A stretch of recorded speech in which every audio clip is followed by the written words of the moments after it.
वृंदावन कोई जाता नहीं है। लोग कहते हैं ना, मैं वृंदावन जाके आया, मैं वृंदावन जा रहा हूं। वृंदावन कोई जाता नहीं है, वृंदावन बुलाया जाता है। जिसको ठाकुर जी चाहते हैं वही वृंदावन पहुंच पाता है, वरना ऐसे बहुत लोग हैं जिनकी टिकट बनी और वृंदावन नहीं जा पाए। ऐसे बहुत लोग हैं जिनके प्रोग्राम बने और वृंदावन नहीं जा पाए। और ऐसे भी बहुत लोग हैं जिनका कोई प्रोग्राम नहीं था, अचानक से ठाकुर की नगरी पहुंच गए। समुद्र शास्त्र में लिखा है कि वृंदावन कई जन्मों का फल है। कई जन्मों के बाद ऐसा समय आता है जब व्यक्ति वृंदावन धाम पहुंच पाता है। आज जो प्रसंग आपको सुना रहा हूं, इसको ध्यान से सुनिएगा। इसे पूरा सुनेंगे तभी समझ पाएंगे।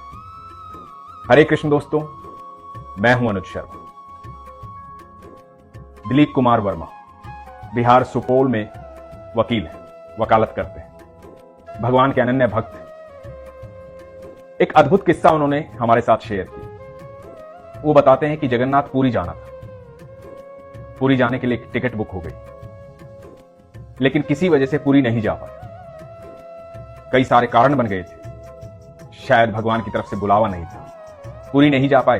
तो परिवार से पूछा कि कहां चलोगे। तीर्थ यात्रा के लिए प्रोग्राम बना था, लेकिन जा नहीं पाए। तो बेटा, बेटी और पत्नी ने कहा कि वृंदावन चलें और ठाकुर जी के पास आने की तैयारी हो।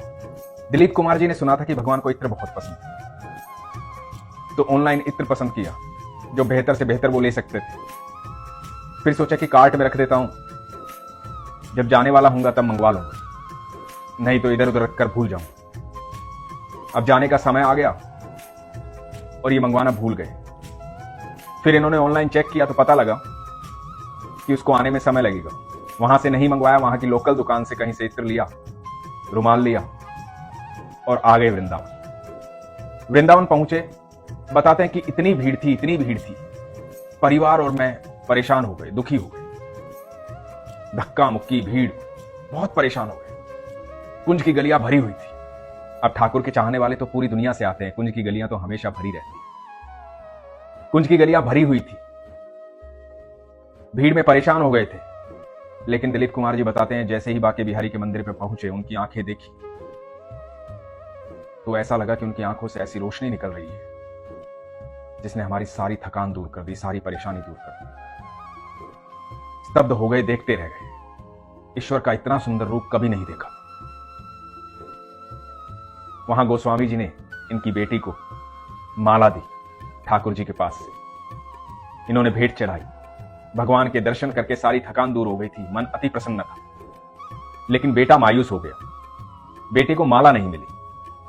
बेटे ने कहा कि ठाकुर जी, आपने मुझे माला नहीं दी है, मैं राधा रानी से शिकायत करूं। बड़ा सुंदर भाव था। उसके बाद बरसाना पहुंचे। जब बरसाना पहुंचे तो वहां भी बहुत भीड़ थी। दुनिया भर के लोग वहां आते हैं। वहां की अटारी पर पहुंचकर सबकी थकान दूर हो जाती। वो राधा रानी का महल है, वहां की हवाई अलग है। उस हवा में जादू है। आपकी थकान, आपके मन के भाव, सब कुछ बदल जाता है। मैं तो ये मानता हूं कि आप जब वहां जाते हैं तो आपका सारा शरीर और सारी आत्मा बदल जाती है। आप अलग हो जाते हैं, भिन्न हो जाते हैं। ऐसा है वृंदावन और ऐसा है बरसाना। तो राधा रानी के मंदिर पहुंचे। वहां बहुत भीड़ थी। देख रहे थे राधा रानी को। बच्चा जो है, उसके मन में वही बात चल रही थी कि शिकायत करनी है ठाकुर जी की राधा रानी से। तो कर डाली शिकायत। बच्चा बोला राधा रानी से कि राधा रानी, ठाकुर जी ने मुझे माला नहीं दी। और इतने में एक साधु आए, उन्होंने अपने गले की माला निकाली और बच्चे के गले में डाली। और इनके बेटे को, इनकी बेटी को, दोनों पति पत्नी को राधा रानी के पास से लाकर प्रसाद दिया। वर्मा जी की समझ में नहीं आ रहा था ये हो क्या रहा है। वहां ठाकुर को देखकर भाव विभोर हो गए, यहां राधा रानी को देखकर मन पगलाया सा हो गया। मन में भावों की उथल पुथल मच रही थी। सब भूल चुके थे। ये पागलपन, ये दीवानापन हर किसी के अंदर आ जाता है वहां जाकर। माता पिता से मिलने के बाद कौन खुश नहीं होता। पूरी सृष्टि के माता पिता हैं ठाकुर जी और राधा। सारी सृष्टि के निर्माता हैं, जगत जननी है मां। तो ये दीवानापन सबके लिए जायज है। दिलीप कुमार जी बताते हैं कि उसके बाद रंग मंदिर गए। जब रंग मंदिर पहुंचे तो वहां पर पट बंद होने वाले थे, भोग का समय था। बहुत कम लोग मंदिर में थे। एक बड़ी ही सुंदर सी कन्या वहां खेल रही थी, 3-4 साल की थी। इनकी बेटी उसके साथ खेलने लगी। बेटी ने पूछा कि आपका नाम क्या है?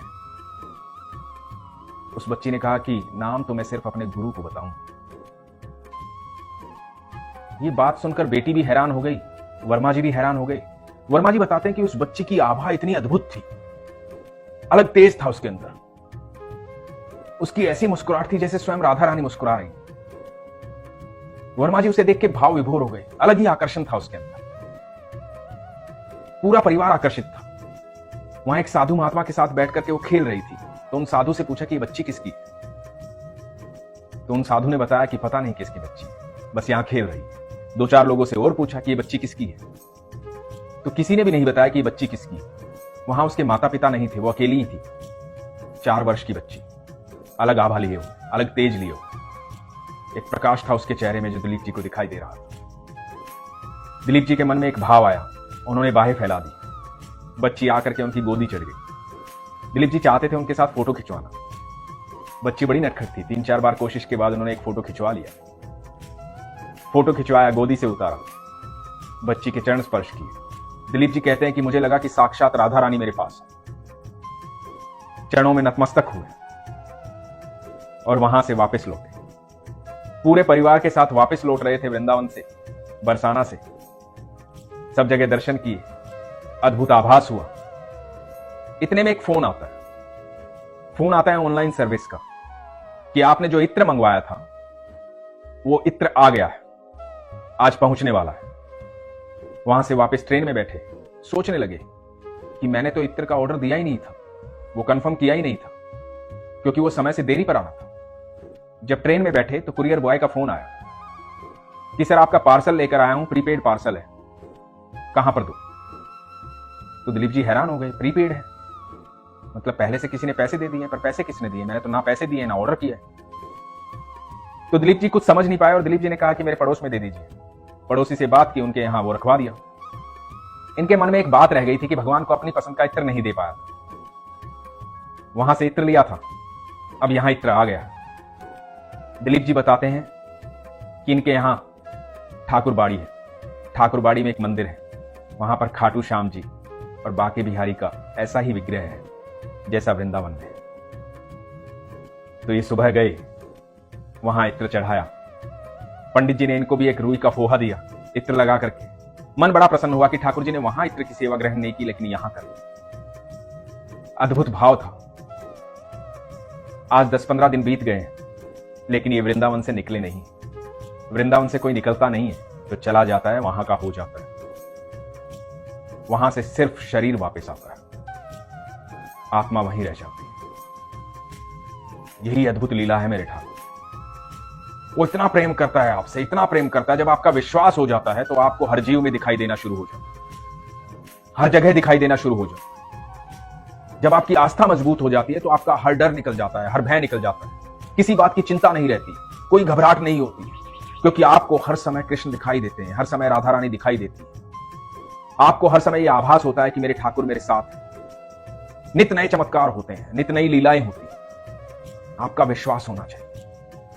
और मैं सच कह रहा हूं, जो वृंदावन जाता है वो वापस लौट के नहीं आता है, सिर्फ शरीर वापस आता है, मन वहीं रह जाता है। और जिसका मन वहीं रह जाता है उसे हमेशा निश्चिंत रहना चाहिए, क्योंकि उसका मन और आत्मा दुनिया के मालिक के पास है, ठाकुर के पास है। और जिसके पास ठाकुर है वो दुनिया की कितनी भी बड़ी महाभारत को जीत सकता है, कितनी भी बड़ी महाभारत को जीत सकता है। आपका विश्वास होना चाहिए। बस समर्पण दीजिए अर्जुन जैसा, विश्वास रखिए और इस जीवन रूपी युद्ध में जीत जाइए, क्योंकि वो आपको जिताना चाहता है। ठाकुर जी ने अर्जुन को कहा था कि इन सबको तो मैं मार चुका हूं, तुझे जीत का श्रेय देना चाहता हूं, इसलिए युद्ध कर और ये श्रेय हासिल कर, क्योंकि तू मेरा सबसे प्रिय है। हम सब ठाकुर जी के प्रिय हैं। वो हम सबको जीत का श्रेय देना चाहते हैं, हम सबसे बेहद प्यार करते हैं।